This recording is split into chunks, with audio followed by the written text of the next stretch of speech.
Ang ating Bombo News Analysis ay kaugnay sa talamak na corruption scheme sa Bureau of Internal Revenue o BIR na kahit na magbago pa ang mga namumuno ay hindi pa rin nasasawata, ay hatid ni Bombo Kervin Gamad.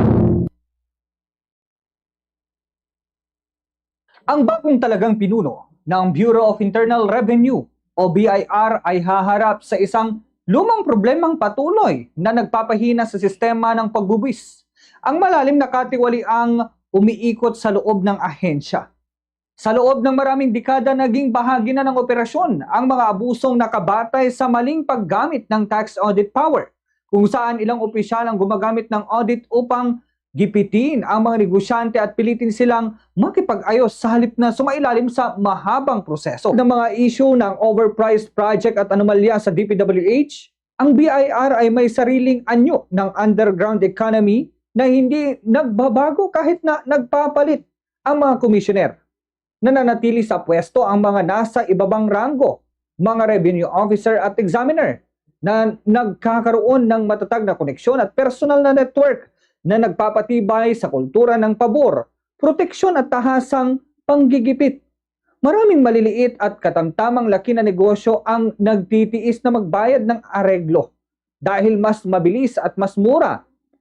Mas mura iyon kaysa sa pagharap sa mahabang audit, mabibigat na penalties at legal na gastos. Sa kawalan ng transparency sa audit procedure, maraming taxpayers ang hindi alam ang kanilang karapatan at madaling mapagsamantalahan. Habang maraming bansa ang nagpapatupad ng automated auditing upang mabawasan ang discretionary power ng opisyal, nananatiling mano-mano at madaling manipulahin ang sistema sa Pilipinas. Dahil dito, nananatiling malawak ang puwang para sa pang-aabuso at informal na transaksyon. Kailangang harapin ng bagong hepe ang mga district office na matagal nang may reputation sa pangungotong, palakasin ang internal affairs, magsagawa ng seryosong lifestyle checks at pabilisin ang digitalization upang mabawasan ang personal na impluensya ng mga opisyal sa proseso. Kailangan ding magkaroon ng mas malinaw na taxpayers' right charter at mas protektadong sistema para sa mga whistleblower upang hindi matakot ang mga empleyadong mag-ulat ng katiwalian. Hindi magiging madali ang tungkulin dahil ang katiwalian sa BIR ay hindi lamang ugat kundi isang lumang haligi ng maling gawi sa loob ng ahensya. Ngunit kung nais ng pamunuan na ibalik ang tiwala ng publiko, palakasin ang koleksyon para sa mga serbisyong pampubliko, kailangang magsimula ang malalimang reforma ngayon.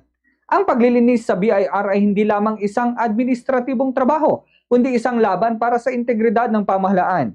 At ang bagong liderato ang may kapangyarihan o pinakamahalagang papel upang tuluyang mabasag ang kultura ng panggigipit at katiwaliang nagdudulot ng pasakit sa mga tapat na nagbabayad ng buwis.